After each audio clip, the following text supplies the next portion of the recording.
Assalamualaikum warahmatullahi wabarakatuh. Di sini saya akan menjelaskan tentang menganalisis ilmu tafsir Jalalain. Sebelumnya, perkenalkan, nama saya Faizatur Rashidah dari kelas 12L nomor absen 12. Tafsir Jalalain adalah kitab tafsir Al-Quran yang sangat terkenal dan banyak dipelajari di dunia Islam, khususnya di pesantren. Kitab ini ditulis oleh dua ulama besar yang sama-sama bernama Jalaluddin, sehingga disebut Al-Jalalain atau dua Jalal. 1. Imam Jalaluddin Al-Mahalli, wafat 864 Hijriah. Beliau memulai penulisan tafsir Jalalain. Tafsir yang beliau tulis dimulai dari surah Al-Kahfi sehingga surah An-Nas serta surah Al-Fatihah. Namun sebelum selesai menafsirkan seluruh Al-Quran, beliau wafat.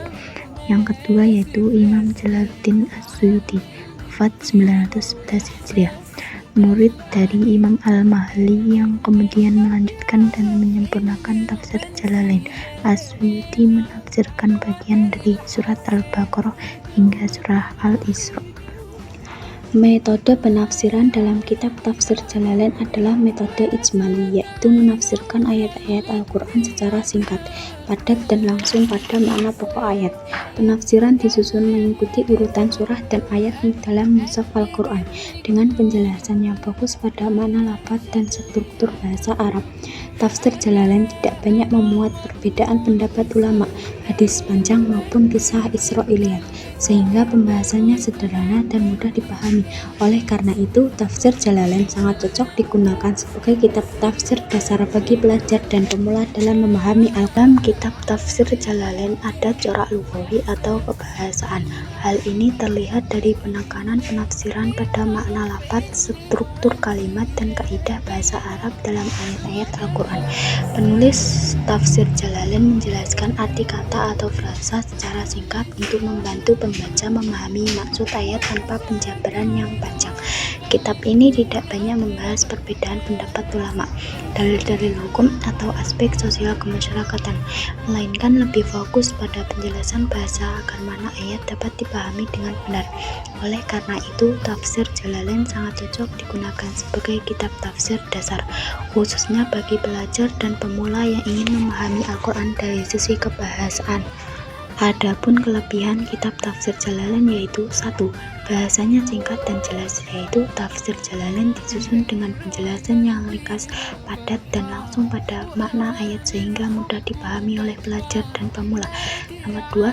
Fokus pada makna bahasa Al-Quran. Penafsiran menitik beratkan pada aspek kebahasaan atau lughawi seperti arti lafaz dan struktur kalimat sehingga membantu memahami maksud ayat secara tepat. Ketiga, sistematis sesuai urutan mushaf. Penafsiran disusun mengikuti urutan surah dan ayat dalam Al-Quran sehingga memudahkan membaca dalam menelaah ayat secara berurutan. Keempat, praktis sebagai kitab tafsir dasar. Karena tidak panjang dan tidak banyak perdebatan, kitab ini sering digunakan di pesantren dan madrasah sebagai rujukan awal dalam ilmu tafsir. Kelemahan kitab tafsir Jalalain adalah yaitu 1. Penjelasan sangat singkat karena terlalu ringkas. Sebagian ayat tidak dijelaskan secara mendalam sehingga membutuhkan rujukan tafsir lain untuk pemahaman yang lebih luas. Kedua, minim pembahasan konteks dan sebab turunnya ayat. Tafsir Jalalain jarang menjelaskan asbabun nuzul dan latar belakang historis ayat. Ketiga, tidak banyak membahas aspek hukum dan sosial. Penafsiran hukum atau fikih, akhlak, dan sosial kemasyarakatan tidak menjadi fokus utama. Keempat, kurang cocok untuk kajian lanjutan. Bagi peneliti atau pembaca tingkat lanjut, tafsir Jalalain perlu dilengkapi dengan kitab tafsir yang lebih detail. Sekian penjelasan tentang kitab tafsir Jalalain. Terima kasih sudah mendengarkan. Wassalamualaikum warahmatullahi wabarakatuh.